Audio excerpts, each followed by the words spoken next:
검은 비닐봉지가 머리를 뒤덮은 채 숨을 쉴 수 없었습니다. 발버둥치는 손과 발, 몸부림치는 온몸을 강하게 누르는 힘. 그리고 그 누름 사이로 들리는 너무나 익숙한 목소리. 미안해. 이렇게 하는 게 우리 둘 다 편할 거야. 그의 목소리였어요. 15년을 함께 살아온 남편의 목소리. 마지막 숨이 끊어지기 직전, 의식이 흐릿해지는 순간에도 그의 숨소리만은 선명하게 들렸습니다. 짙은 어둠이 가까워지는 와중에도 이상하게 평온한 느낌. 그래도 숨이 막히고 의식이 점점 희미해질 때 마지막으로 떠오른 생각은 왜? 라는 단 한 글자뿐이었죠. 가슴이 타들어가고 폐가 터질 것 같은 고통 속에서 마지막 발버둥이 점점 약해지는 그 순간 어디선가 따스한 빛이 번쩍였습니다. 강렬한 빛과 함께 들려오는 낯선 소리들. 심정지 상태입니다. 제세동기 준비하세요.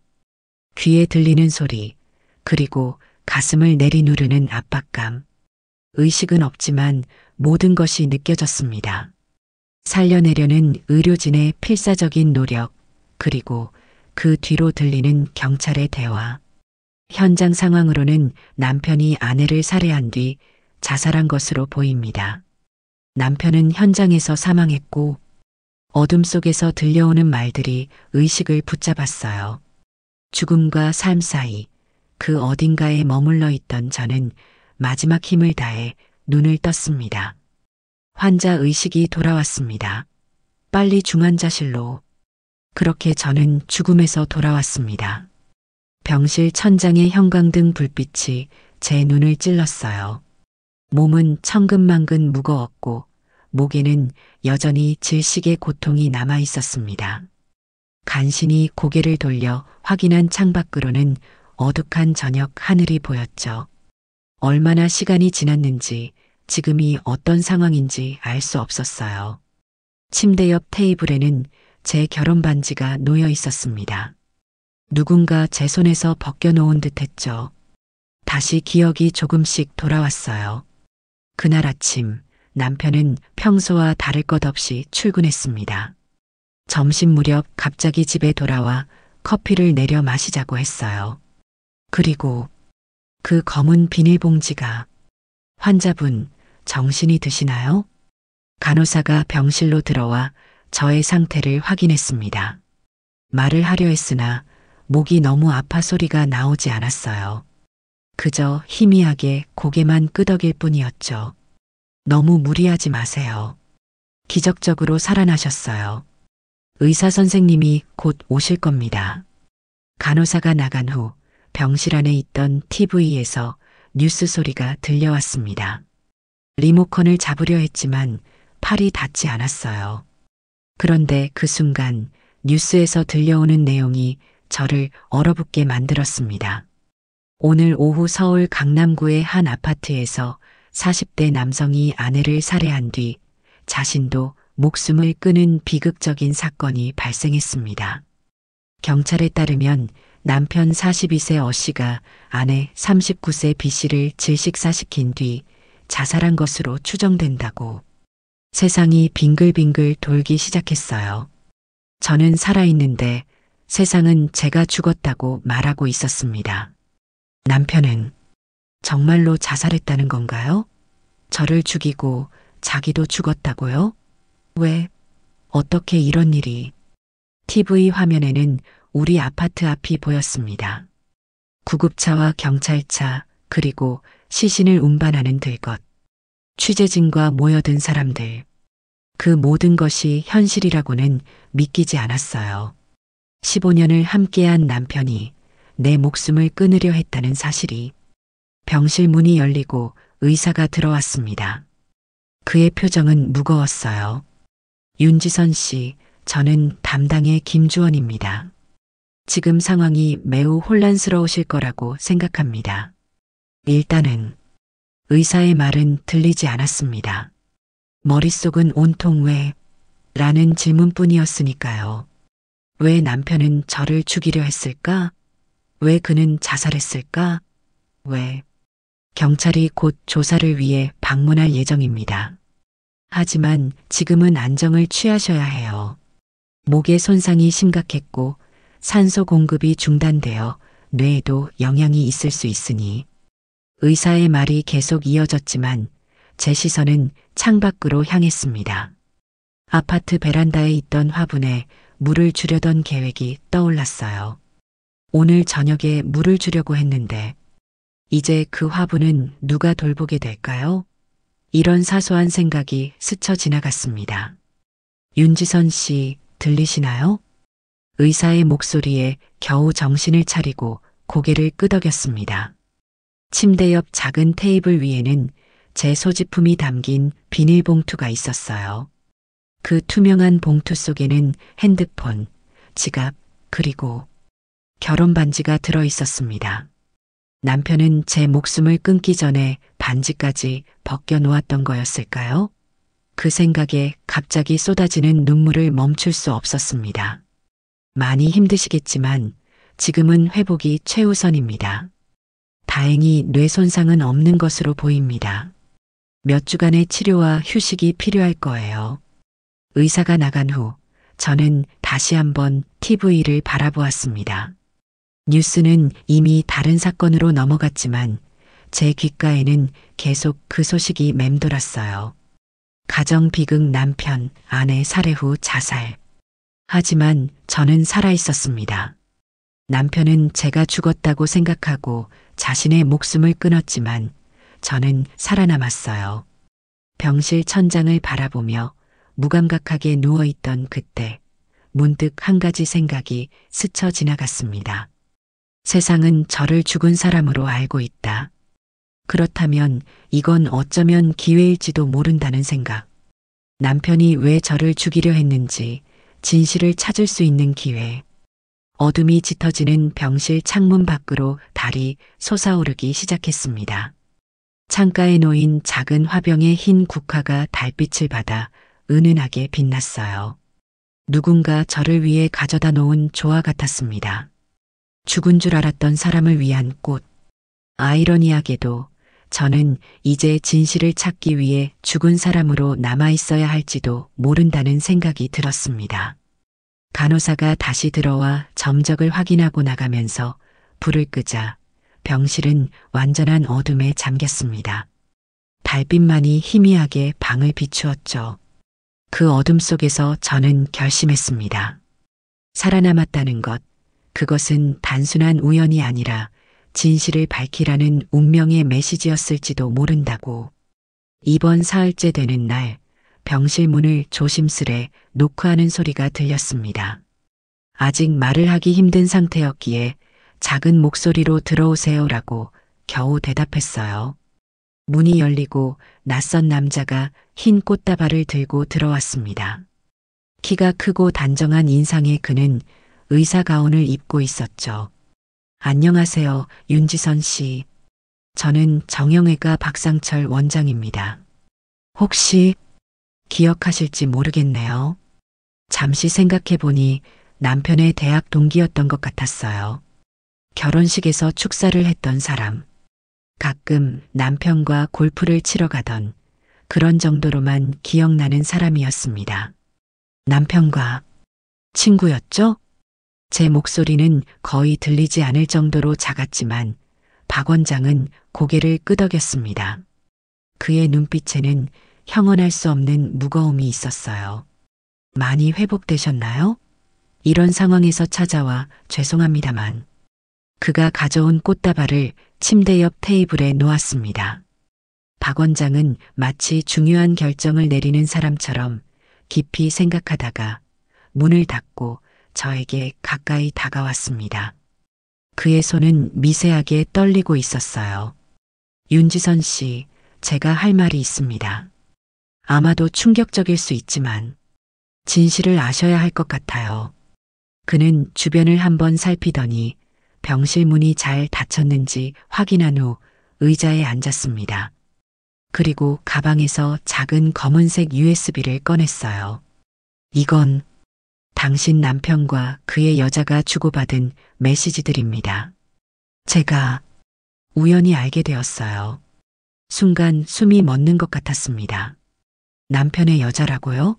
물론 처음 들어보는 이야기는 아니었어요.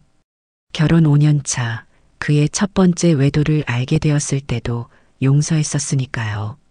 일시적인 실수라고 믿었으니까. 하지만 이번에는 뭔가 달랐습니다. 박 원장의 표정에서 단순한 불륜 이상의 무언가가 느껴졌어요. 무슨 내용인가요? 박 원장은 깊은 한숨을 내쉬었습니다. 그의 손가락이 USB를 만지작거리며 불안하게 움직였어요. 그들이 계획한 일이 용서할 수 없어서요. 제가 그날 당신을 살리기 위해 달려간 이유가 여기 있습니다. USB를 제게 건네며 박 원장은 잠시 주저하다가 침대 옆에 있던 노트북을 꺼내 USB를 연결했습니다.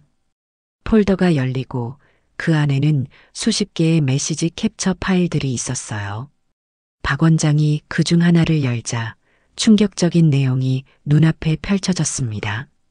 이번 주 금요일로 정했어. 완벽한 계획이야. 보험금도 확인했고 남편의 메시지였습니다. 다음 화면으로 넘어가자 여자의 답장이 보였어요.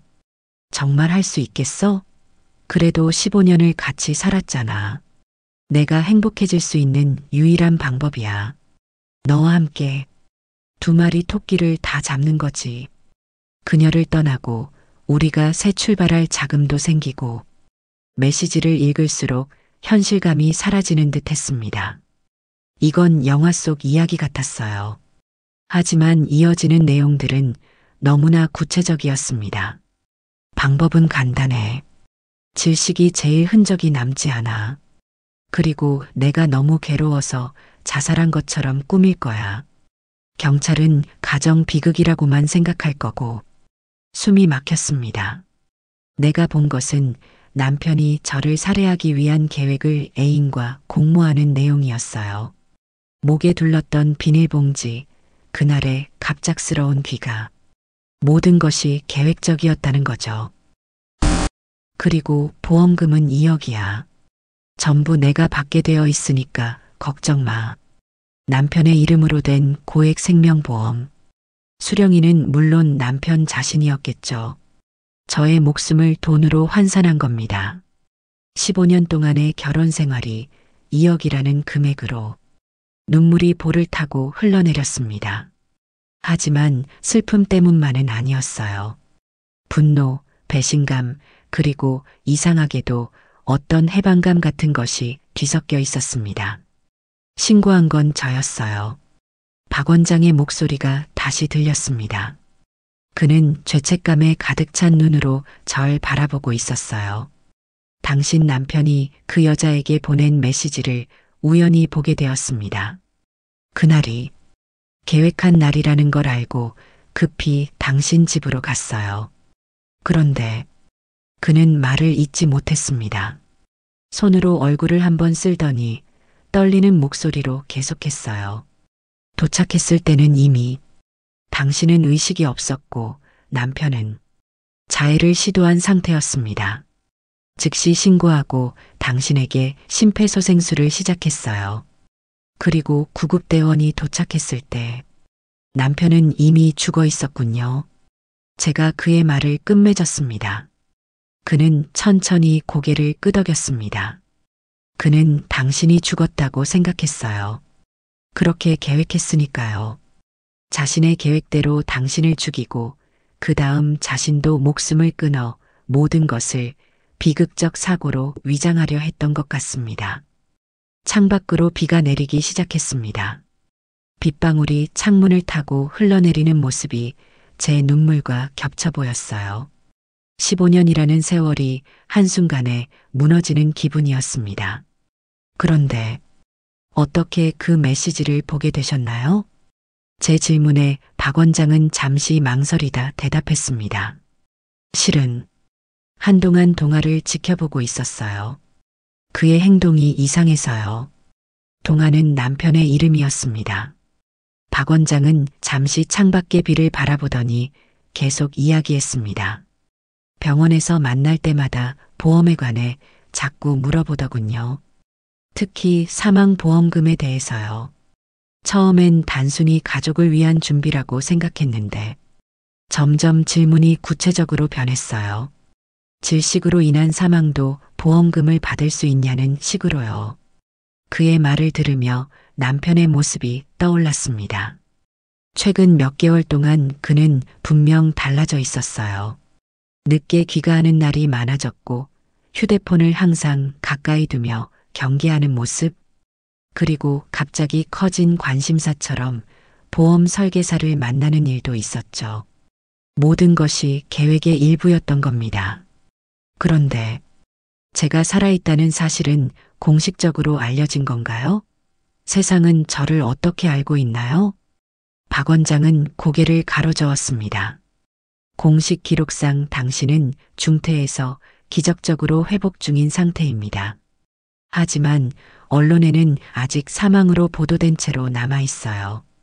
경찰 수사는 남편의 사망으로 거의 종결된 상태고요. 잠시 생각에 잠겼습니다. 이상한 상황이었어요. 세상은 저를 죽은 사람으로 알고 있고 남편은 정말 죽었으며 저는 살아있지만 아직 완전히 돌아오지 않은 상태. 그리고 어딘가에는 남편의 애인이 아마도 보험금을 기다리고 있겠죠. 박 원장님, 그 여자는 누구인가요? 그가 다시 USB를 조작하여 다른 폴더를 열었습니다. 그 안에는 한 여성의 사진이 있었어요. 30대 중반으로 보이는 제가 전혀 모르는 여자였습니다. 한소연이라고 합니다. 당신 남편 회사의 신입 직원이었어요. 1년 전에 들어온 걸로 알고 있습니다. 사진 속 여자는 단정하고 지적인 인상이었습니다. 제가 전혀 의심하지 못했던 것도 당연했을지도 모르겠네요. 남편은 이전에도 그랬듯이 저를 속이는데 능숙했으니까요. 그녀는 제가 살아있다는 사실을 알고 있나요? 아니요. 아무도 모릅니다. 공식 기록은 비공개니까요. 빗소리가 점점 커졌습니다. 병실의 침묵 속에서 창문을 때리는 빗소리만이 크게 들렸어요. 제 머릿속에는 수많은 생각이 스쳐 지나갔습니다. 분노, 복수심, 그리고 이상하게도 호기심까지. 박 원장님, 한 가지 더 물어봐도 될까요? 왜 저를 도와주시는 건가요? 박 원장의 눈빛이 변했습니다. 그는 잠시 말을 고르는 듯 했어요. 동아와는 오랜 친구였지만 그가 한 일은 용서할 수 없어요. 그리고 그는 말을 멈추고 창밖을 바라보았습니다. 떨어지는 빗방울 사이로 그의 프로필이 선명하게 보였어요. 사실은 제가 당신을 오래전부터 알고 있었습니다. 동화를 통해서요. 몇 번 만난 적도 있고 당신이 어떤 사람인지 알기에 이런 일을 당하는 걸 그냥 볼 수 없었습니다. 그의 고백은 예상치 못한 것이었습니다.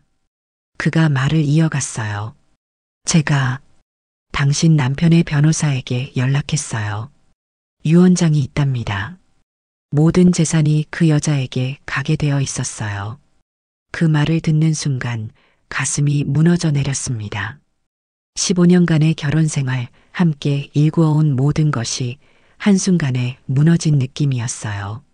하지만 동시에 제 안에서는 다른 감정이 솟아올랐습니다. 복수심이었죠. 박 원장님, 제가 어떻게 해야 할까요? 그의 표정이 심각해졌습니다. 법적으로는 당신은 아직 살아있기 때문에 보험금은 지급되지 않아요. 하지만 그녀는 그 사실을 모릅니다.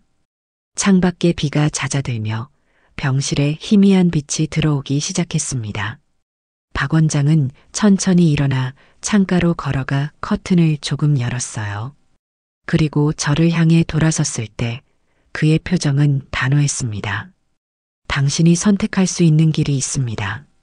진실을 세상에 알리고 정의를 찾을 수도 있고 아니면 제가 죽은 채로 남아서 직접 진실을 찾을 수도 있겠네요.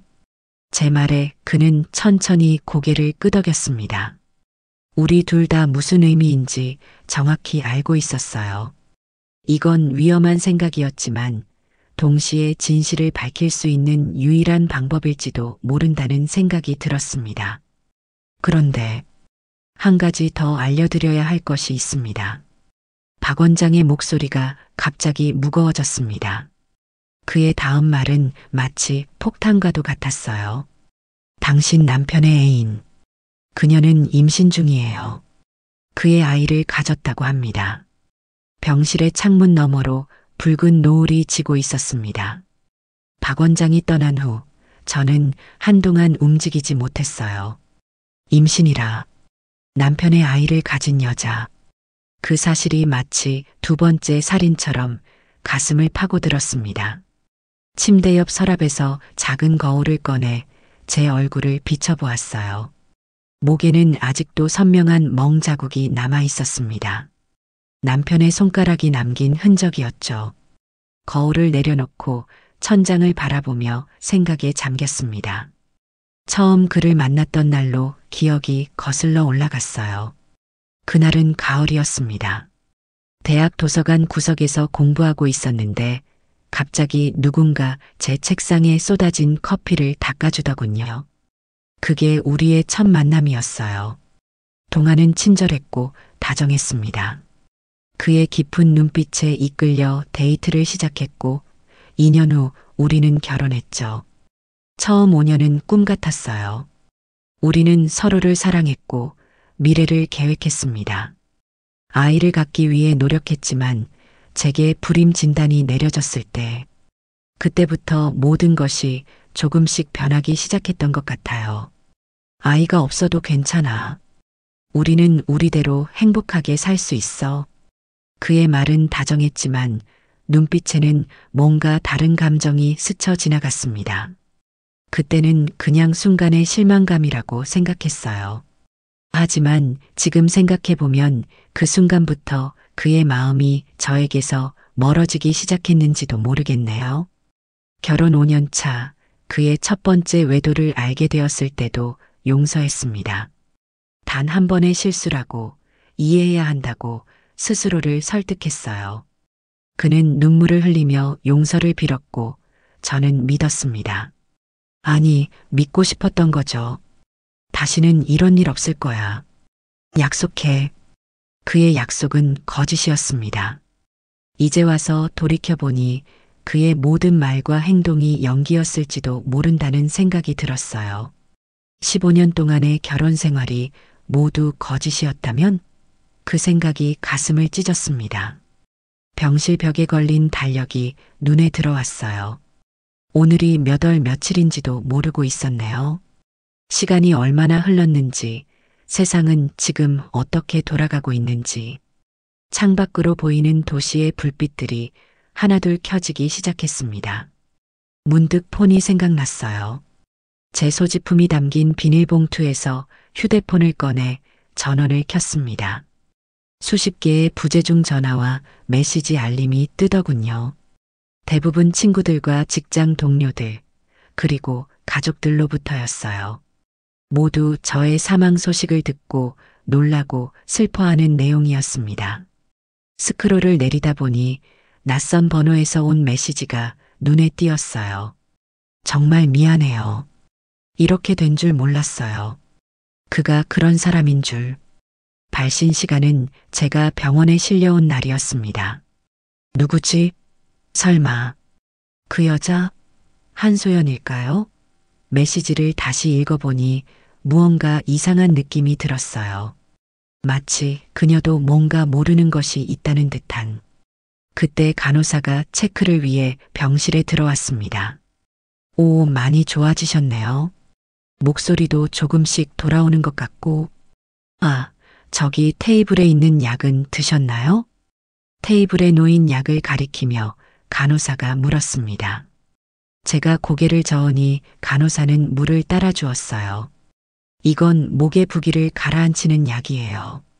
드시면 말하기가 좀 더 편해질 거예요. 약을 삼키면서 저는 간호사에게 물었습니다. 혹시 제가 언제 퇴원할 수 있을까요? 아직은 좀 이른 것 같아요. 하지만 회복 속도가 놀라울 정도로 빠르시니 아마 일주일 정도면 가능할 것 같네요. 정말 기적이에요, 윤지선 씨. 대부분의 의사들은 처음에 깨어나실 거라고 생각하지 않았거든요. 간호사가 나간 후 저는 다시 휴대폰을 바라보았습니다. 그 낯선 번호로 답장을 보낼까 하다가 잠시 생각을 바꿨어요. 아직은 때가 아니었습니다. 더 많은 정보가 필요했어요. 그날 밤 저는 병실에 혼자 남아 미래에 대해 생각했습니다. 살인 미수의 피해자로 세상에 돌아가는 것과 죽은 상태를 이용해 진실을 파헤치는 것 중 어느 쪽을 선택해야 할까요? 잠시 눈을 감고 깊은 숨을 들이마셨어요. 병실의 침묵 속에서 제 심장 소리만이 크게 들렸습니다.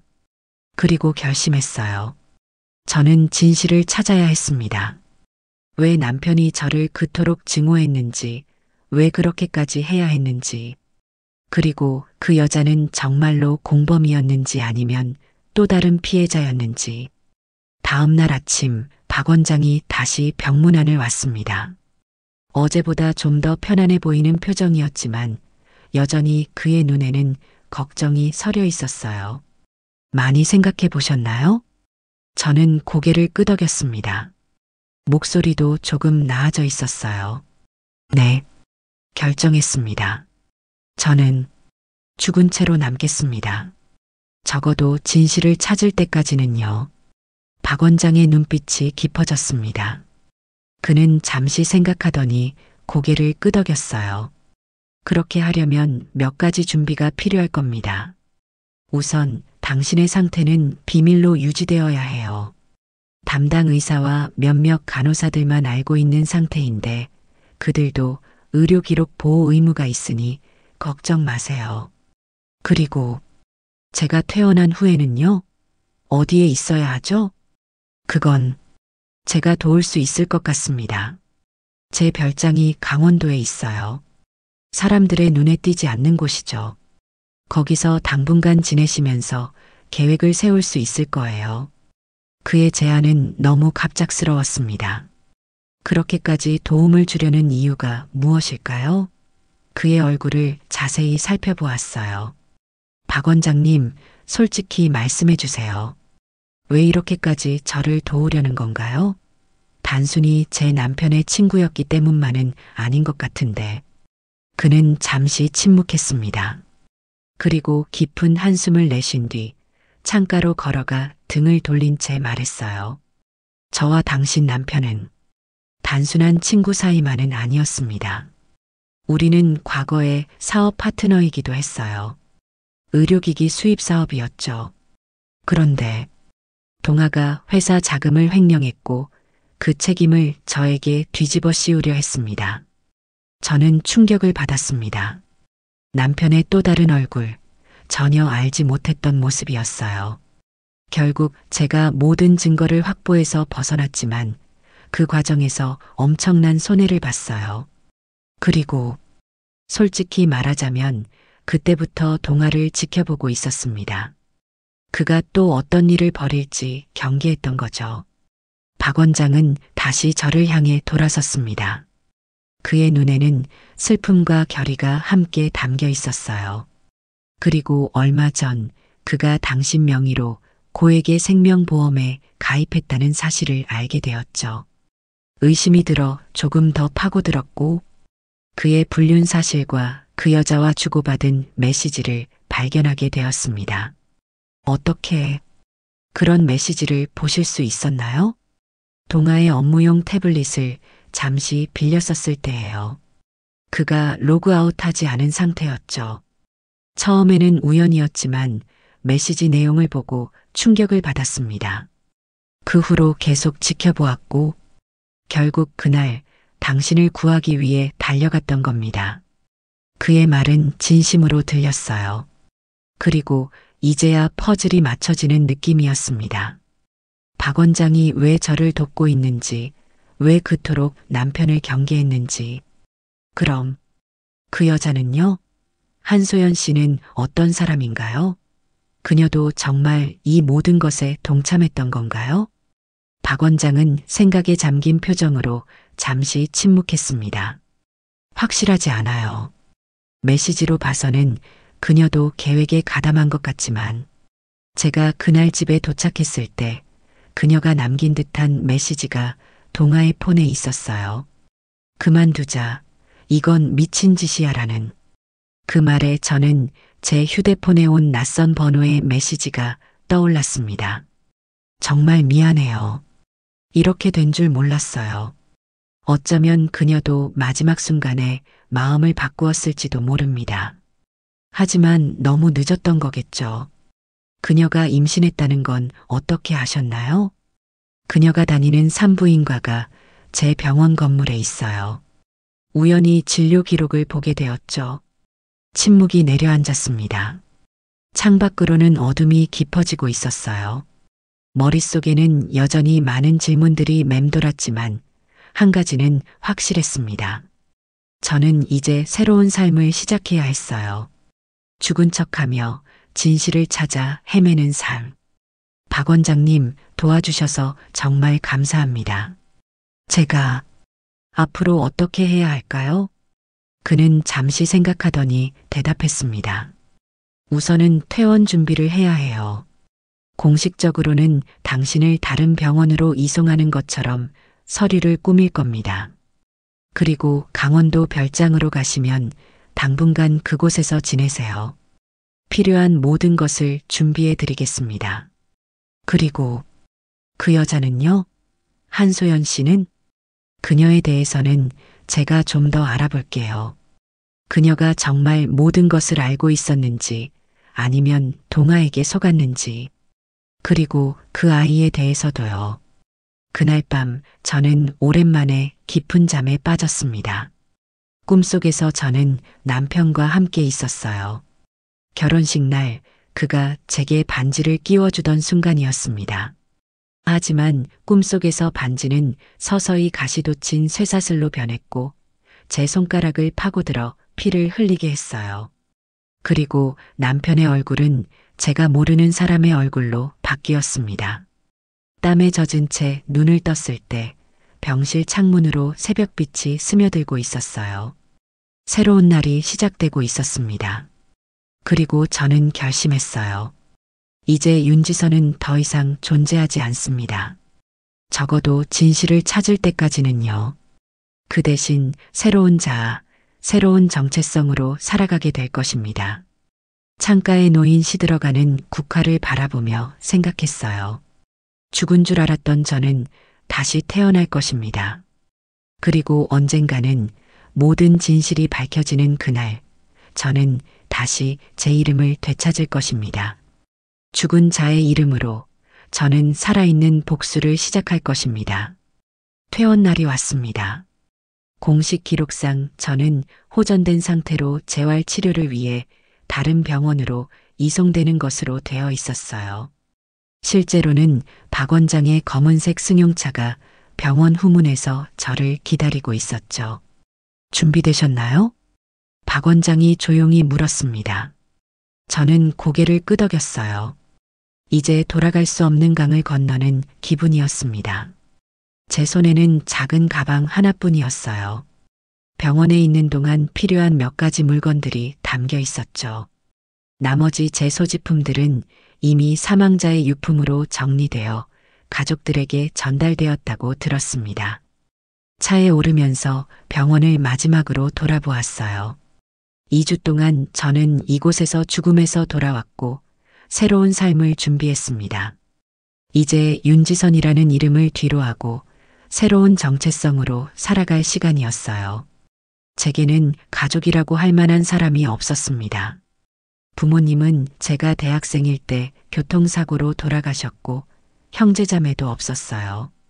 그래서 제 사망 소식이 전해졌을 때 크게 문제될 것도 없었습니다. 가까운 친구 몇 명과 직장 동료들에게만 소식이 전해졌을 뿐 시신 없는 장례식도 치러지지 않았죠. 어쩌면 그것이 이렇게 죽은 사람으로 남아있는 계획을 실행하기 더 쉽게 만들었는지도 모릅니다. 이건 당신의 새 신분증입니다. 박 원장이 봉투 하나를 건네주었어요. 그 안에는 주민등록증과 운전면허증, 그리고 신용카드가 들어 있었습니다. 서민지라는 이름이었어요. 사진은 제 모습이지만 헤어스타일과 눈썹이 조금 달라 언뜻 보면 다른 사람 같았습니다. 어떻게 이런 것들을 준비하셨어요? 질문하지 않는 게 좋겠습니다. 당신의 안전을 위해서요. 그의 말은 이상하게 위험함을 느끼게 했지만 이제 와서 돌이킬 수는 없었어요. 차는 서울을 벗어나 동쪽으로 향했습니다. 고속도로를 달리는 동안 저는 창밖을 바라보며 생각에 잠겼어요. 한소연에 대해 좀 더 알아보셨나요? 침묵을 깨고 물었습니다. 박 원장은 운전에 집중한 채로 대답했어요. 네. 그녀는 지금 회사에 병가를 내고 휴식 중입니다. 임신 초기 증상이 심하다고 하더군요. 그리고 당신 남편의 빈소를 찾았다가 실신했다고 합니다. 실신이요? 과도한 슬픔 때문이라고 하더군요. 하지만 제 생각에는 죄책감일 수도 있어요. 창밖으로 비가 내리기 시작했습니다. 빗방울이 창문을 타고 흘러내리는 모습이 마치 눈물 같았어요. 죄책감. 그녀가 정말 모든 것을 알고 있었을까요? 아니면 남편에게 속았을까요? 그리고 한 가지 더. 그녀는 당신 남편의 유언장에 따라 모든 재산을 상속받게 됩니다.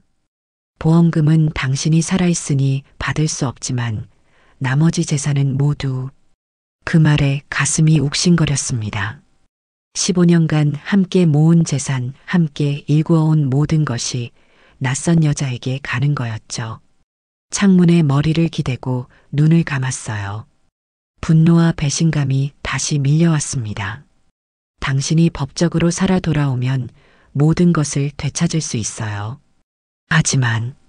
하지만 그러면 진실을 찾기 어려워질 거예요. 그녀가 경계하게 될 테니까요. 박 원장은 고개를 끄덕였습니다. 차는 계속해서 동쪽으로 달렸고 저는 머릿속으로 앞으로의 계획을 정리했어요. 새로운 정체성, 새로운 삶, 그리고 한소연에게 접근할 방법. 그녀는 어디에 살고 있나요? 강남 신사동의 아파트에 살고 있어요. 혼자서요. 부모님은 지방에 계시다고 합니다. 그녀에 대한 정보를 들으면서 마음 한구석에서는 이상한 감정이 솟아올랐어요. 미움과 궁금증, 그리고 어쩌면 공감까지도. 그녀 역시 남편에게 속았을 가능성이 있다면 우리는 어쩌면 같은 피해자일지도 모른다는 생각이 들었습니다. 박 원장님, 그녀를 만날 수 있을까요? 그가 놀란 눈으로 저를 바라보았습니다. 지금요? 그건 너무 위험합니다. 당신을 알아볼 수도 있어요. 제 모습은 많이 달라졌어요. 게다가 그녀는 저를 죽은 사람으로 알고 있고요. 사람들은 죽은 사람을 살아있는 사람 속에서 찾지 않잖아요. 박 원장은 깊이 생각하는 표정이었습니다. 창밖의 빗줄기가 점점 굵어지고 있었어요. 어떤 방법으로 그녀에게 접근하실 건가요? 우연을 가장할 겁니다. 같은 아파트에 이사 온 새 이웃이라든지 아니면 그녀가 자주 가는 곳에서 마주치든지. 그건 너무 위험한 발상이에요. 그녀가 의심할 수도 있습니다. 하지만 다른 방법이 없어요. 그녀를 직접 만나서 대화하지 않고는 진실을 알 수 없을 것 같아요. 결국 박 원장은 한숨을 내쉬며 동의했습니다. 하지만 한 가지 조건이 있었어요. 제가 모든 과정을 지켜볼 수 있어야 합니다. 당신의 안전을 위해서요. 그리고 계획을 세우기 전에 우선 강원도 별장에서 좀 더 회복하세요. 아직 몸 상태가 완전하지 않아요. 긴 여정 끝에 우리는 강원도의 한적한 산골에 도착했습니다. 삼림 속에 자리 잡은 작은 통나무 집이었어요. 주변에는 다른 집이 보이지 않았고 조용하고 평화로웠습니다. 이곳에서 당분간 지내세요. 필요한 모든 것은 준비해 놓았습니다. 일주일에 한 번씩 필요한 물건을 가져다 드릴게요. 박 원장이 떠난 후 저는 혼자 남겨졌습니다. 조용한 산속 별장에서 저는 앞으로의 계획을 세웠어요. 그리고 남편과의 추억들을 하나하나 되새겼습니다. 과연 그 모든 순간들이 거짓이었을까요? 아니면 어느 순간부터 그의 마음이 변한 걸까요? 한 달이 지났습니다. 그동안 저는 완전히 회복했고 새로운 모습으로 변화했어요. 머리색을 검은색에서 갈색으로 염색하고 짧게 잘랐습니다. 안경도 썼죠. 거울에 비친 모습은 더 이상 윤지선이 아니었어요. 서민지라는 낯선 사람이 저를 바라보고 있었습니다. 박 원장은 정기적으로 방문하여 한소연에 대한 정보를 공유했어요. 그녀는 여전히 회사에 나가지 않고 있었고 병원과 집을 오가는 생활을 하고 있었습니다. 그리고 가끔 근처 카페에서 오랫동안 앉아 창밖을 바라보는 모습이 목격되었다고 해요. 그 카페 이름이 뭐죠? 기억의 정원이라고 합니다. 신사동에 있는 작은 카페예요. 그녀가 일주일에 두세 번은 가는 것 같더군요. 그날 밤 저는 결심했습니다. 이제 서울로 돌아가 직접 그녀를 만날 때가 왔어요. 박 원장은 여전히 반대했지만 제 결심을 꺾을 수는 없었죠. 최소한 제가 근처에 있을 수 있게 해주세요. 무슨 일이 생기면 즉시 개입할 수 있도록요. 그의 제안에 동의했습니다. 다음 날 저는 서울로 돌아왔어요. 박 원장이 신사동 근처에 원룸을 마련해 주었고 거기서 새 생활을 시작했습니다. 그리고 드디어 기억의 정원 카페에 발을 들였어요. 카페는 아늑하고 조용했습니다. 책장이 가득한 인테리어에 클래식 음악이 흐르고 있었어요. 구석자리에 앉아 커피를 주문하고 주변을 살폈습니다. 오후 3시경 문이 열리고 한 여성이 들어왔어요. 사진으로만 봤던 그녀, 한소연이었습니다.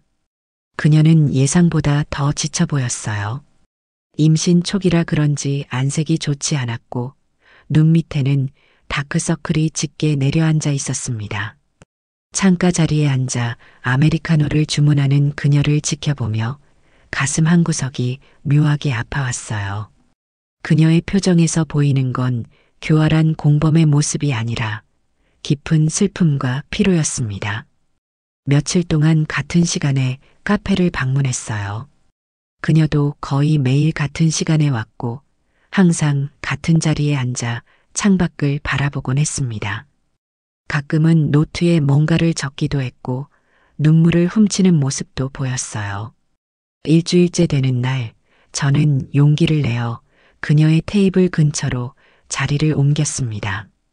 그리고 우연을 가장해 대화를 시작했어요. 실례지만 혹시 그 책 재미있나요? 그녀가 읽고 있던 책을 가리키며 물었습니다. 그녀는 조금 놀란 표정으로 저를 바라보았어요. 아, 네. 그냥 시간 때우기용이에요. 그녀의 목소리는 조용하고 부드러웠습니다. 책 표지를 보니 임신과 출산에 관한 내용이었어요. 곧 출산하시나 봐요? 축하드려요. 그녀의 표정이 순간 어두워졌습니다. 그리고 희미한 미소를 지으며 대답했어요. 아직 초기예요. 그냥 미리 공부하는 중이에요. 혼자서요? 남편은 어디 계신가요? 그녀의 눈에 눈물이 고였습니다. 제 질문이 너무 직접적이었던 걸까요? 그녀는 잠시 침묵하다가 작은 목소리로 대답했어요. 남편이 얼마 전에 세상을 떠났어요. 오, 정말 죄송해요. 제가 너무 무례했네요. 아니에요. 그냥 아직 적응 중이라서요. 대화는 그렇게 시작되었습니다. 그날 이후로 저는 거의 매일 그녀와 마주쳤고 점차 대화를 나누게 되었어요. 서민지라는 이름으로 최근에 이혼하고 새 출발을 위해 이 동네로 이사 왔다는 이야기를 만들어냈습니다. 그녀는 조금씩 마음을 열기 시작했어요. 남편 이야기를 할 때면 항상 눈물을 참는 모습이 보였습니다. 하지만 이상하게도 그녀가 말하는 남편의 모습은 제가 알던 사람과는 달랐어요. 그는 항상 내게 다른 사람이 될 수 있다고 말했어요. 회사를 그만두고 함께 새로운 삶을 시작하자고. 그런데 갑자기 그런 일이 생겼어요. 어떤 일이었나요? 그가 자살했어요. 그녀는 더 이상의 설명을 피했습니다. 하지만 그녀의 이야기에는 아내에 대한 언급이 전혀 없었어요. 남편이 자살했다고만 말했지 아내를 살해했다는 이야기는 없었습니다. 그녀는 정말 모든 진실을 알고 있을까요? 한 달이 지났습니다. 저는 그녀와 꽤 가까워졌어요. 이제는 서로의 집 주소도 알게 되었고 가끔 함께 산책을 하기도 했습니다. 그녀의 임신 상태는 점점 눈에 띄게 되었고 그럴수록 제 마음은 더 복잡해졌어요. 어느 날 그녀의 집에 초대받았습니다. 신사동의 고급 아파트였어요. 현관문을 열고 들어서는 순간 가슴이 쿵 내려앉았습니다. 그곳은 제가 남편과 함께 살던 집이었습니다. 남편의 유언장에 따라 그녀가 물려받은 거였죠. 익숙한 가구들, 익숙한 배치, 그리고 벽에 걸린 사진들까지 모든 것이 기억 속 그대로였어요. 다만 몇 가지 여성스러운 소품들이 추가되었을 뿐이었죠. 마치 시간 여행을 한 것 같은 기분이었습니다. 괜찮으세요? 얼굴이 하얘졌어요. 그녀의 걱정 어린 목소리에 정신을 차렸습니다. 아, 네. 잠시 어지러웠어요. 괜찮습니다. 거실 소파에 앉아 차를 마시는 동안 저는 벽에 걸린 사진들을 보았어요. 남편의 사진, 그리고 그녀와 남편이 함께 찍은 사진. 하지만 이상하게도 제가 나온 사진은 하나도 없었습니다. 마치 제가 존재하지 않았던 것처럼요. 남편분과는 얼마나 오래 함께 하셨어요? 조심스럽게 아무렇지 않은 척 물었습니다. 그녀는 차를 마시며 창밖을 바라보았어요. 2년 정도요. 회사에서 만났어요.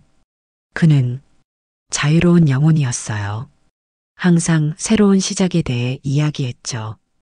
2년이라고요? 그동안 저는 아무것도 모르고 있었던 건가요? 마음이 복잡해졌지만 표정을 유지하려 노력했습니다. 그런데 기혼자가 아니었나요? 그녀의 얼굴이 순간 굳었습니다. 침묵이 이어지더니 그녀가 천천히 고개를 돌려 저를 바라보았어요. 어떻게 아셨어요? 심장이 빠르게 뛰기 시작했습니다. 실수했어요. 너무 직접적인 질문이었습니다. 아, 이 집에 여자의 흔적이 없어서요. 보통 오래 결혼한 부부라면 여성스러운 물건들이 더 많을 텐데. 그래서 혹시 그분이 따로 사셨던 건가 싶어서요. 어색한 변명이었지만 그녀는 고개를 끄덕였습니다. 맞아요. 그는 결혼한 상태였어요. 하지만 아내와는 이미 오래전에 관계가 끝났다고 했어요.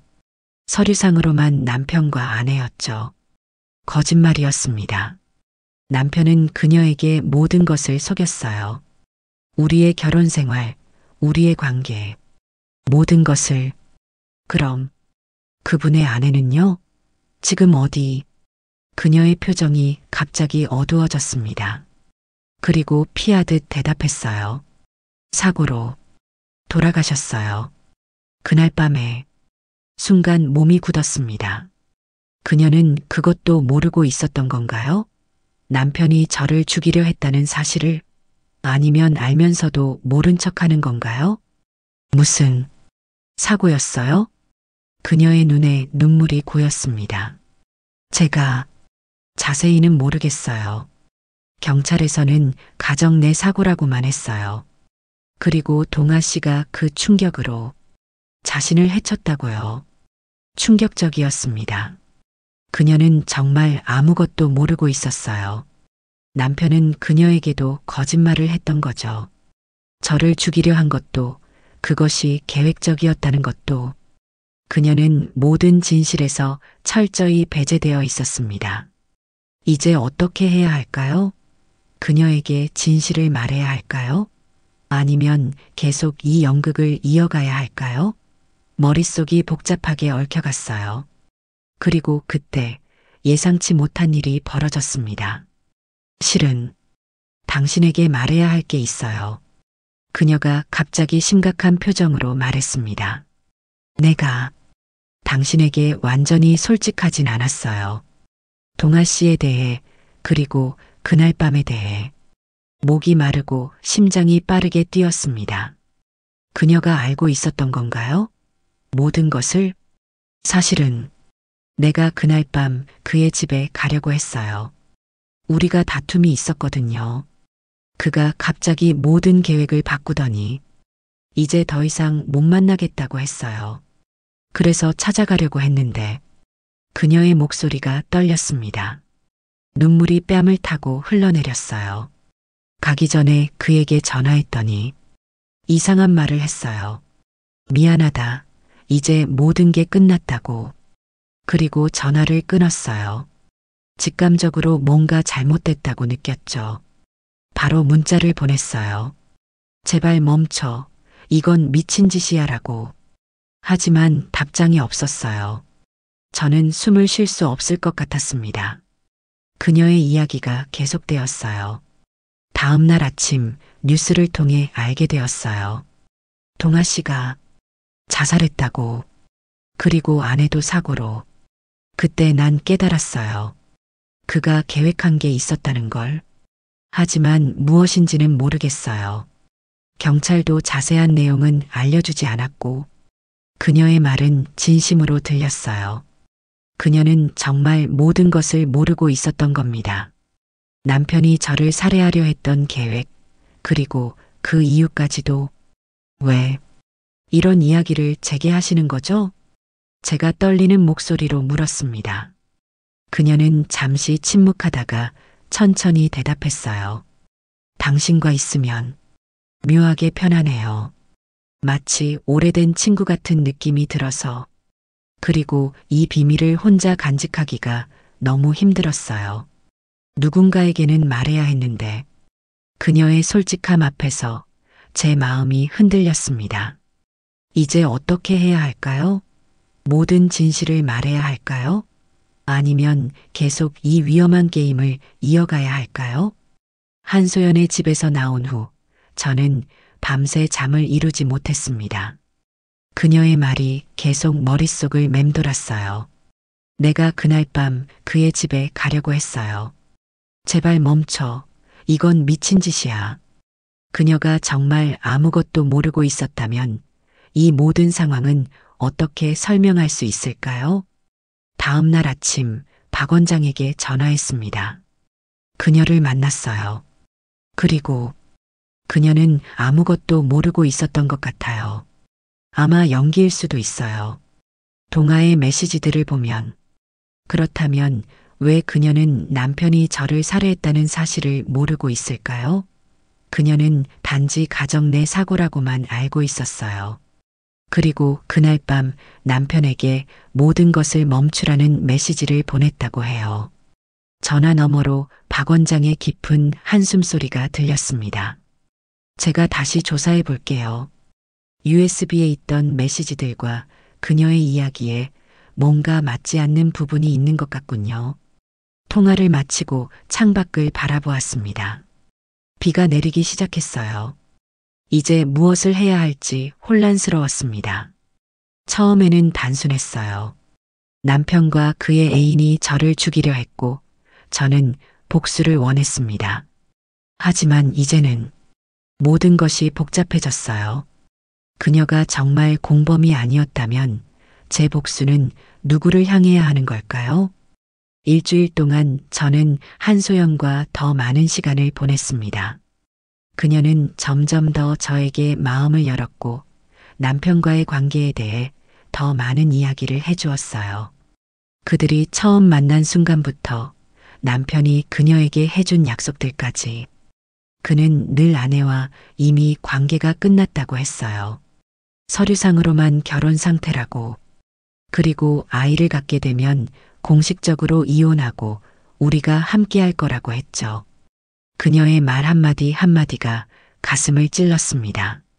남편은 우리의 결혼 생활에 대해 모든 것을 거짓으로 꾸며 그녀에게 말했던 거였어요. 그리고 그녀는 그의 말을 믿었습니다. 어느 날 오후 카페에서 그녀와 차를 마시는 동안 그녀가 갑자기 휴대폰을 꺼내 뭔가를 보여주었어요. 이건 동아 씨와 내가 함께 찍은 마지막 사진이에요. 사진 속에서 남편은 환하게 웃고 있었습니다. 그녀의 허리를 감싸 안은 채로요. 그의 표정은 제가 마지막으로 본 그날의 차갑고 무표정한 얼굴과는 너무나 달랐어요. 사진 배경은 낯익었습니다. 우리 아파트 근처 공원이었어요. 이 사진 언제 찍은 거예요? 그날 바로 전날이요. 우리가 마지막으로 만난 날이었어요. 숨이 멎는 것 같았습니다. 그날 전날이라고요? 남편은 저를 죽이기 바로 전날 그녀와 데이트를 하고 있었던 겁니다. 그리고 환하게 웃고 있었어요. 그날 그가 뭐라고 했나요? 평소와 다름없었어요. 오히려 더 다정했죠. 앞으로의 계획에 대해 이야기했어요. 회사를 그만두고 제주도로 이사 가자고도 했고, 그런데 다음날 갑자기 연락이 와서는 더 이상 만날 수 없다고 했어요. 이유도 설명 없이. 그리고 그날 저녁에 그런 일이. 눈물이 그녀의 뺨을 타고 흘러내렸습니다. 저도 모르게 손을 뻗어 그녀의 손을 잡았어요. 많이 힘드셨겠네요. 네. 하지만 이제는 아이를 위해 강해져야 해요. 동아 씨의 아이니까요. 그녀의 배를 바라보았습니다.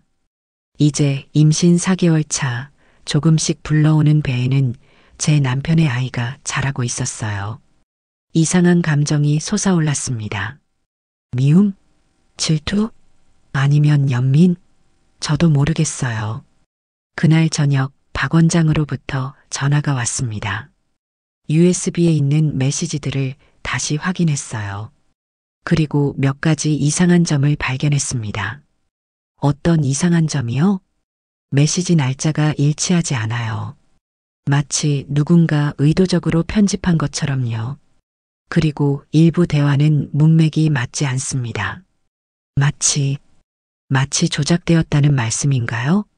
침묵이 이어졌습니다. 그리고 박 원장의 무거운 목소리가 들렸어요. 가능성이 있어요. 하지만 누가 왜 그런 일을 했을까요? 머릿속에 의심이 피어올랐습니다. USB를 준 사람은 박 원장이었어요. 그가 이 모든 것의 배후일까요? 아니면 또 다른 누군가가 있을까요? 박 원장님, 남편이 정말 자살한 건가요? 경찰 조사는 어떻게 되었나요? 공식 기록에 따르면 자살로 처리되었어요. 그가 당신을 질식시킨 후 약물 과다 복용으로 자살했다고 되어 있죠. 그런데 저를 구했다고 하셨잖아요. 그럼 남편이 저를 공격하는 걸 목격하신 건가요? 또다시 침묵이 이어졌습니다. 무언가 이상했어요. 솔직히 말하자면 제가 도착했을 때 동아는 이미 의식이 없었어요. 그리고 당신도요. 비닐봉지는 이미 벗겨져 있었고 마치 누군가가 먼저 와서 개입한 것처럼 보였습니다. 충격적인 말이었어요. 그렇다면 남편은 자살한 것이 아닐 수도 있다는 건가요? 누군가가 그를 죽인 것일까요? 그리고 그 사람이 저를 구한 걸까요? 그럼 누가 저를 구한 거죠? 모르겠어요. 하지만 한 가지는 확실해요. 그날 밤 우리가 알지 못하는 뭔가가 있었다는 거죠. 통화를 마치고 깊은 생각에 잠겼습니다. 이제는 모든 것이 의심스러웠어요. 누가 진실을 말하고 있는지, 누가 거짓말을 하고 있는지, 그리고 남편은 정말 저를 죽이려고 했던 걸까요? 아니면 그것도 거짓이었을까요? 다음 날 결심했습니다. 한소연에게 진실을 털어놓아야 했어요. 그녀도 저와 마찬가지로 어떤 게임의 말이 된 것 같았으니까요. 함께라면 어쩌면 진실을 찾을 수 있을지도 모릅니다. 카페에서 그녀를 만나기로 했습니다. 이제 더 이상의 거짓은 없어야 했어요. 서민지가 아닌 윤지선으로서 그녀를 만날 준비를 했습니다.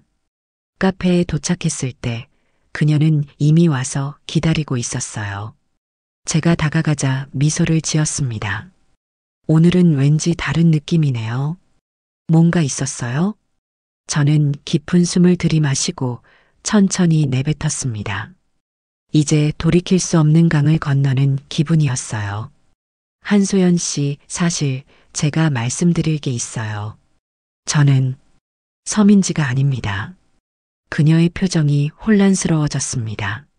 무슨 말씀이시죠? 제 진짜 이름은 윤지선이에요. 그리고 저는 당신의 남편이었던 김동아의 아내입니다. 순간 그녀의 얼굴에서 핏기가 사라졌어요. 눈이 커지고 입이 약간 벌어진 채로 저를 바라보았습니다. 무슨 말도 안 되는. 당신은 죽었잖아요. 아니요, 저는 살아남았어요. 그리고 지금까지 모든 것이 거짓이었을지도 모른다는 의심이 들어서 진실을 찾기 위해 당신에게 접근했던 겁니다. 그녀는 자리에서 벌떡 일어났습니다. 공포와 혼란이 뒤섞인 표정이었어요. 이건 미친 짓이에요. 당신이 거짓말을 하고 있어요. 증명해 보세요. 당신이 정말 윤지선이라는 걸. 주머니에서 오래된 사진 한 장을 꺼냈습니다. 남편과 제가 결혼식 날 찍은 사진이었어요. 사진을 그녀에게 건넸습니다. 이 사진 집에 없었죠? 동아가 모든 제 흔적을 지웠으니까요. 마치 제가 존재하지 않았던 것처럼요. 그녀는 떨리는 손으로 사진을 받아들었습니다. 그리고 한참을 바라보더니 천천히 다시 앉았어요. 얼굴이 창백했습니다. 하지만 어떻게? 경찰은, 뉴스에서는 저는 기적적으로 살아남았어요. 그리고 남편은 자살했다고 하지만 이제는 그것마저도 의심스러워요. 그녀는 한동안 말을 잇지 못했습니다. 그리고 천천히 손을 뻗어 제 손목을 잡았어요. 마치 제가 유령이 아닌지 확인하려는 듯이요. 당신이 정말 살아있다니. 그럼 그날 밤 무슨 일이 있었던 거예요? 이제 저도 모르겠다고 말해야 했습니다. 제가 알고 있던 모든 진실이 이제는 의심스러웠으니까요. 처음에는 남편이 저를 죽이려 했고 그 계획에 당신도 가담했다고 생각했어요. USB에 있는 메시지들이 그렇게 말하고 있었으니까요. 무슨 메시지요? 남편과 당신이 주고받은 메시지들이요. 저를 죽이고 보험금을 타내려는 계획에 관한. 그녀의 표정이 완전히 바뀌었습니다. 충격과 공포가 분노로 변했어요. 그건 완전한 거짓말이에요. 우리는 그런 계획을 세운 적이 없어요. 동아는 당신과 이혼하고 저와 함께 하려고 했어요. 보험금이라니 무슨 말도 안 되는. 그녀의 분노는 진실처럼 느껴졌습니다. 거짓말을 하고 있다고는 생각되지 않았어요. 그럼 제게 그 메시지들을 보여준 사람은 누구죠? 누가 보여줬는데요? 박상철이라는 사람이요. 남편의 대학 동기로 정형외과 의사라고. 그녀의 얼굴이 굳어졌습니다. 눈빛이 달라졌어요. 박상철이요? 그 사람. 동아가 가장 싫어하던 사람이었어요. 과거에 사업 문제로 크게 다툰 적이 있다고. 이제 모든 것이 혼란스러웠습니다.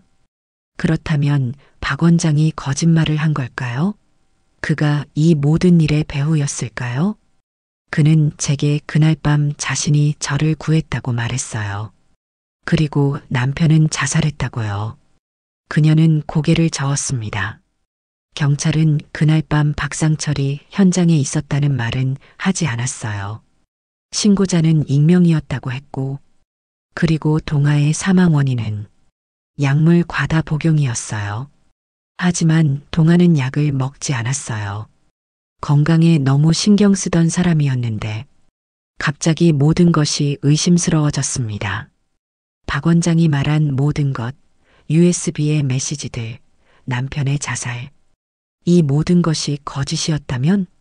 한소연 씨, 그날 밤 당신이 남편에게 보낸 메시지. 제발 멈춰. 이건 미친 짓이야. 그건 무슨 의미였어요?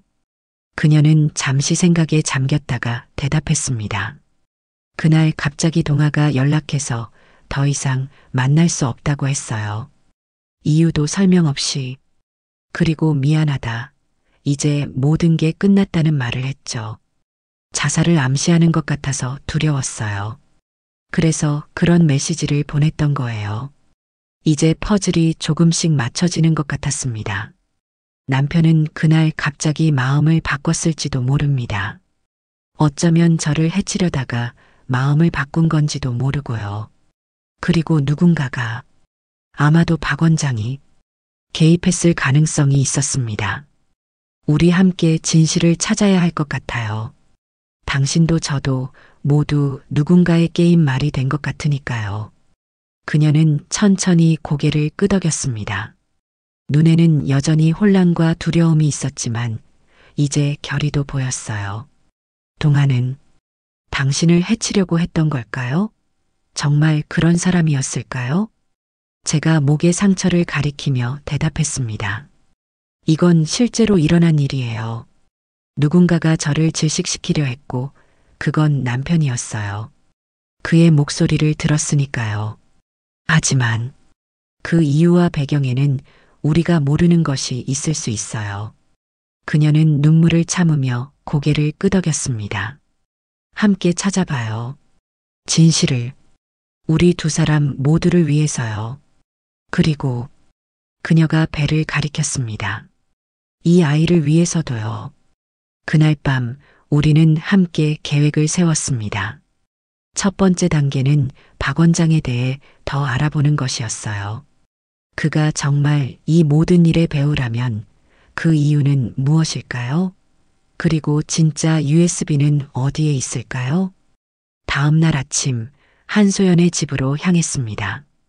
우리는 남편의 물건들을 뒤져 단서를 찾기로 했어요. 그의 서재, 책상, 서랍, 모든 곳을 살펴보았습니다. 여기 뭔가 있어요. 한소연이 오래된 다이어리를 발견했습니다. 비밀번호가 걸려있는 잠금 장치가 있었어요. 어떤 번호일까요? 우리 결혼 기념일을 시도해 볼게요.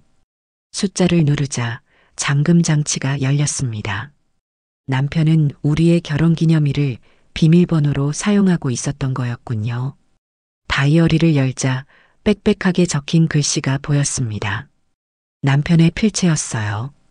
첫 페이지부터 읽기 시작했습니다. 그리고 점점 충격적인 내용이 펼쳐졌어요. 박상철이 협박하고 있다. 과거의 일을 폭로하겠다고. 윤지선에게 모든 것을 말하겠다고 위협한다. 어떻게 해야 하나? 다음 페이지로 넘어갔습니다. 그가 원하는 건 돈이 아니다. 그는 지선이를 원한다. 항상 그녀를 원했던 거였어. 하지만 지선이는 내 아내다. 절대로 그에게 넘겨줄 수 없어. 한소연과 저는 서로를 바라보았습니다. 충격적인 내용이었어요. 그렇다면 박상철은 당신을 원했던 거군요. 그녀의 말에 고개를 끄덕였습니다. 이제 조금씩 그림이 그려지기 시작했어요. 다이어리의 마지막 부분에는 더 충격적인 내용이 있었습니다. 박상철이 최후 통첩을 보냈다. 내일까지 결정하라고. 내가 사라지던지 아니면 그가 모든 것을 폭로하겠다고. 소연이에게 이별을 고해야 한다. 그리고 지선이에게 미안하다. 이런 방식으로 끝내게 되어서. 하지만 더 이상 도망칠 수 없다. 모든 것이 끝나야 한다. 다이어리를 덮고 한소연과 서로를 바라보았습니다. 이제 진실이 드러나기 시작했어요. 남편은 박 원장에게 협박당하고 있었고 그날 밤 일어난 일은 우리가 알고 있는 것과는 완전히 달랐던 겁니다. 그렇다면 동아는 자살한 게 아니라 살해당한 걸 수도 있어요. 한소연의 말에 고개를 끄덕였습니다. 그리고 갑자기 공포가 밀려왔어요. 그럼 우리도 위험할 수 있어요. 박 원장이 아직도 주변에 있으니까요. 그 순간 현관 초인종 소리가 울렸습니다. 우리는 서로를 바라보았어요. 누구일까요? 조심스럽게 문 쪽으로 다가갔습니다. 누구세요? 윤지선 씨? 저예요. 박상철입니다. 당신이 여기 있다는 걸 알고 있어요. 이제 그만 이 게임을 끝내죠. 윤지선 씨? 저예요. 박상철입니다. 당신이 여기 있다는 걸 알고 있어요. 이제 그만 이 게임을 끝내죠. 한소연과 저는 얼어붙은 채로 서로를 바라보았습니다. 심장이 격하게 뛰었어요. 그녀는 무섭다는 듯 고개를 저었습니다. 열지 말아요. 한소연이 속삭였어요. 윤지선 씨, 한소연 씨, 두 분 다 안에 계신 거 알아요. 지금 문 열어주시지 않으면 경찰을 부를 수밖에 없어요. 납치범으로 신고하겠습니다. 박 원장의 목소리에 위협이 담겨 있었습니다. 그리고 그의 위협은 효과가 있었어요. 이웃들이 수군거리는 소리가 들리기 시작했고 누군가는 문 앞에 모여 있는 것 같았습니다. 어떡하죠? 한소연이 떨리는 목소리로 물었어요. 저는 잠시 생각했습니다. 도망치는 것은 더 이상 선택지가 아니었어요. 이제는 진실과 마주해야 할 때였습니다. 문을 열겠습니다. 하지만 이웃들이 보는 앞에서는 아무것도 할 수 없을 거예요. 큰 숨을 들이쉬고 문을 열었습니다. 박 원장이 서 있었고 그 뒤로는 몇몇 이웃들이 호기심 어린 시선으로 지켜보고 있었어요. 아, 다행이군요. 제 환자가 갑자기 연락이 안 돼서 걱정했습니다. 그는 이웃들을 향해 미소 지었어요. 죄송합니다. 의사다 보니 환자가 연락이 안 되면 이렇게 직접 찾아오게 되네요. 이웃들은 고개를 끄덕이며 천천히 흩어졌습니다. 박 원장은 승리의 미소를 지으며 안으로 들어왔어요. 정말 놀랍군요. 두 분이 함께 있다니. 이게 어떤 상황인지 설명해 주시겠어요? 당신이 설명해야 할 것 같은데요. 제가 차갑게 대답했습니다. 남편의 다이어리를 찾았어요. 당신이 그를 협박했다는 내용이 있더군요. 박 원장의 표정이 굳어졌습니다. 그는 천천히 거실을 둘러보더니 소파에 앉았어요. 그래서 다 알게 되었군요. 그럼 이제 어떻게 하실 생각입니까? 진실을 원해요. 그날 밤 정확히 무슨 일이 있었는지. 그는 깊은 한숨을 내쉬었습니다. 그리고 차분하게 이야기를 시작했어요. 저와 동아는 단순한 친구 사이가 아니었습니다. 우리는 복잡한 관계였죠. 대학 시절부터 저는 그를 사랑했어요. 하지만 그는 항상 여자들에게만 관심이 있었죠. 특히 당신에게요, 윤지선 씨. 그의 고백은 충격적이었습니다. 한소연도 놀란 듯 입을 가리고 있었어요. 동아가 당신과 결혼했을 때 저는 무너졌습니다. 하지만 여전히 그의 곁에 있었어요. 친구로, 동료로. 그리고 결국 그가 사업에서 문제를 일으켰을 때 제가 그를 도왔죠. 불법적인 일이었습니다. 회사 자금 횡령. 그리고 그 증거를 제가 가지고 있었어요. 그래서 그를 협박한 건가요? 협박이라기보다는 압박이었죠. 저는 단지 그가 저를 봐주길 원했습니다. 하지만 그는 계속해서 새로운 여자들을 만났고 그중 한 명이 당신이었군요. 한소연 씨. 한소연은 말없이 제 옆에 더 가까이 다가섰습니다. 그날 밤 저는 동아에게 최후 통첩을 했어요. 모든 것을 끝내든지 아니면 제가 모든 진실을 폭로하겠다고. 그는 선택했습니다. 모든 것을 끝내기로요. 무슨 뜻이죠? 한소연이 물었습니다. 그는 자살을 선택했어요. 하지만 그 전에 당신도 함께 데려가려고 했던 것 같습니다. 윤지선 씨. 아마도 죄책감에서였을 거예요. 당신을 사랑했지만 계속해서 배신했으니까요. 그래서 남편이 저를 질식시키려 했다는 건가요? 네. 제가 그날 저녁 당신 집에 갔을 때 그는 이미 당신을 공격한 후였어요. 당신은 의식이 없었고 그는 약을 먹고 있었습니다. 자살용 약물이었죠. 저는 즉시 당신에게 달려가 심폐소생술을 시작했어요. 그리고 동아에게도 다가갔지만 너무 늦었습니다. 그럼 USB에 있던 메시지들은요? 남편과 한소연 씨가 저를 죽이려는 계획을 세웠다는. 그건 제가 조작한 겁니다. 당신이 깨어났을 때 당신이 한소연 씨를 증오하게 만들고 싶었어요. 두 분이 서로를 적으로 여기게 하려고요. 그러면 제가 당신을 도울 수 있을 테니까요. 충격적인 고백이었습니다. 그는 모든 것을 조작했어요. 저를 구한 것은 사실이지만 그 이후의 모든 일은 거짓이었습니다. 그럼 당신의 목적은 뭐였나요? 저는 당신을 원했어요. 윤지선 씨.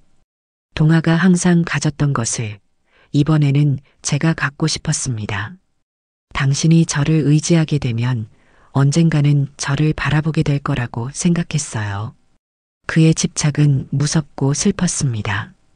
이 모든 복잡한 비극의 뒤에는 단순한 감정, 사랑과 질투가 있었던 거였군요. 그래서 저를 강원도로 데려가고 새 신분증도 만들어주고 모두 저를 소유하기 위한 계획이었군요. 소유라. 그런 식으로 표현하긴 싫지만 네, 어떤 의미에서는 그랬습니다. 당신이 제게 의존하게 되길 바랐어요. 한소연이 갑자기 앞으로 나섰습니다. 그럼 동아는 정말로 자살한 거예요? 당신이 그를 죽인 게 아니고요? 박 원장은 고개를 저었습니다. 아니요. 그는 스스로 목숨을 끊었어요. 제가 도착했을 때 이미 약을 먹고 있었습니다. 제가 막으려 했지만 그는 이미 마음을 정한 것 같았어요. 방 안에 무거운 침묵이 내려앉았습니다. 이제 모든 진실이 밝혀졌어요. 남편은 저를 죽이려 했지만 그것은 한소연과의 공모가 아니었습니다. 그리고 박 원장은 저를 구했지만 그 후 모든 것을 조작했어요. 이제 어떻게 하실 겁니까? 박 원장이 물었습니다. 경찰에 신고하시겠어요? 저는 한소연을 바라보았습니다. 그녀의 눈에는 눈물이 고여 있었어요. 그리고 그녀의 배, 그곳에는 남편의 아이가 자라고 있었습니다. 아니요, 경찰에 신고하지는 않을 거예요. 하지만 당신은 이제 우리 삶에서 완전히 사라져야 합니다. 그리고 진실을 공식적으로 밝힐 방법을 찾아야 해요. 저는 더 이상 죽은 사람으로 살고 싶지 않으니까요. 박 원장은 천천히 고개를 끄덕였습니다. 이해합니다. 제가 도울 수 있는 일이 있으면 말씀해 주세요. 적어도 그것만큼은 진심입니다. 그날 이후 모든 것이 변하기 시작했습니다. 박 원장의 도움으로 저는 법적으로 살아 돌아온 사람이 되었어요. 경찰 조사가 다시 열렸고 남편의 죽음은 자살로 확정되었습니다.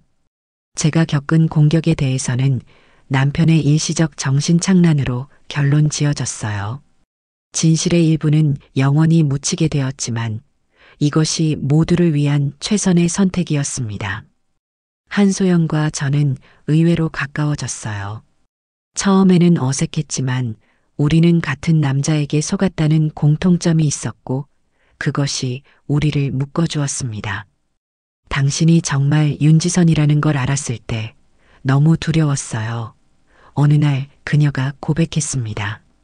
하지만 이상하게도 지금은 당신이 옆에 있어 다행이라고 생각해요. 우리 둘 다 동아의 피해자니까요. 3개월 후 그녀는 출산을 앞두고 있었습니다. 남편의 아이. 저에게는 복잡한 감정이었지만 그 아이에게는 아무런 잘못이 없었어요. 아이의 이모가 되어 주실래요? 어느 날 그녀가 물었습니다. 아이에게 아버지에 대해 이야기해 줄 수 있는 사람이 필요할 것 같아서요. 그 제안은 예상치 못한 것이었지만 마음 깊은 곳에서 따뜻함이 피어올랐습니다. 네, 그러겠습니다. 좋은 이모가 되도록 노력할게요.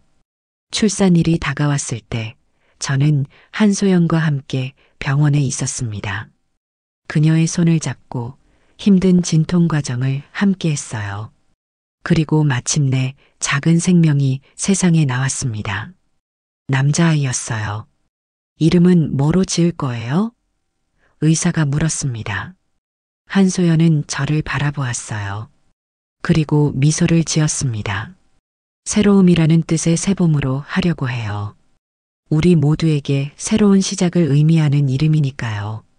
아이를 안아보는 순간 이상한 감정이 밀려왔습니다. 미움도 질투도 없었어요. 단지 따뜻함과 보호하고 싶은 마음뿐이었습니다. 이 작은 생명은 모든 혼란과 비극 속에서 피어난 희망이었어요. 1년 후 저희는 작은 카페를 열었습니다.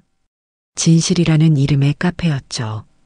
한소연과 저는 공동 사장이 되어 함께 일했어요. 그리고 작은 새봄이는 카페 한편에 마련된 아기 놀이 공간에서 자라났습니다. 카페 한쪽 벽에는 특별한 공간이 있었어요. 두 번째 기회라는 이름의 게시판이었습니다. 그곳에는 삶의 위기를 겪은 사람들의 이야기와 희망의 메시지가 가득했어요. 저희의 이야기는 말하지 않았지만 그 게시판은 우리의 여정에서 영감을 받은 것이었습니다. 어느 날 한 노인 고객이 물었습니다. 왜 카페 이름이 진실인가요? 저는 한소연과 눈을 마주쳤습니다. 그리고 미소 지었어요. 진실은 때로 고통스럽지만 그것이 치유의 시작이기도 하니까요. 저희는 그걸 경험했답니다. 노인은 고개를 끄덕이며 웃었습니다. 좋은 이름이군요. 이 세상에 진실만큼 귀한 것도 없으니까요. 저녁이 되어 카페 문을 닫을 때쯤 창가에 앉아 바깥을 바라보았습니다. 봄비가 내리고 있었어요. 새 생명을 약속하는 봄비. 한소연이 새봄이를 안고 제 옆에 앉았습니다. 가끔은 이 모든 게 꿈만 같아요. 그녀가 말했습니다. 이렇게 될 거라고 누가 상상이나 했을까요? 네, 인생은 정말 예측할 수 없는 것 같아요. 작은 새봄이가 제게 손을 뻗었습니다. 그의 눈은 남편을 닮아 있었어요. 하지만 그 눈에는 순수함과 희망만이 가득했습니다. 우리의 복수는 이런 거였던 것 같아요. 제가 말했습니다. 죽음에서 돌아와 더 강하게, 더 따뜻하게 살아가는 것.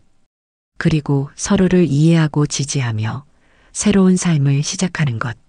한소연은 고개를 끄덕였습니다. 그녀의 눈에는 이해와 공감이 담겨 있었어요. 당신이 나타나지 않았다면 저는 평생 진실을 모른 채 살았을 거예요. 비록 고통스러웠지만 진실을 알게 되어 다행이라고 생각해요. 카페 창문 너머로 비가 그치고 무지개가 떠오르기 시작했습니다. 마치 우리의 새로운 시작을 축복하는 것 같았어요. 이제 우리는 함께 앞으로 나아갈 거예요. 제가 말했습니다. 과거에 묶여 있지 않고 미래를 향해서요. 새봄이가 작은 손으로 창문을 가리켰습니다. 그의 웃음소리가 카페 안을 가득 채웠어요. 그 순간 저는 진정한 복수가 무엇인지 깨달았습니다. 그것은 미움이나 분노가 아니었어요. 진정한 복수는 상처를 딛고 일어나 더 강하게, 더 따뜻하게 살아가는 것이었습니다.